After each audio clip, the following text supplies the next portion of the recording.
સુરતમાં મોટો cyber fraud બહાર આવ્યો છે, જેમાં લગભગ 100 થી વધુ ભારતીય બેંક ખાતાઓનો ઉપયોગ કરીને રૂપિયા 200 કરોડથી વધુની લેવડ દેવડ કરવામાં આવી હતી. પોલીસ તપાસમાં ખુલ્યું છે કે આ સમગ્ર કાળો કારોબાર ચાઇનીઝ ગેંગના ઇશારે ચાલી રહ્યો હતો. મુખ્ય આરોપી ડિજિટલ પ્લેટફોર્મ ડિજિટલ એરેસ્ટ ગેમિંગના નામથી આ ફ્રોડમાં સામેલ હતો.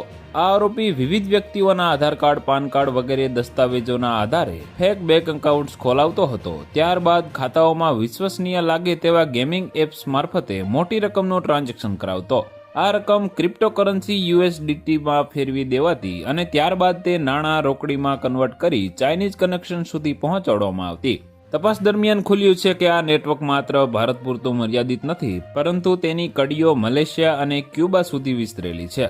આ દેશોમાં પણ આવા જ ફ્રોડ માધ્યમથી મોટા પાયે પૈસાની ધંધોળી કરવામાં આવી રહી છે.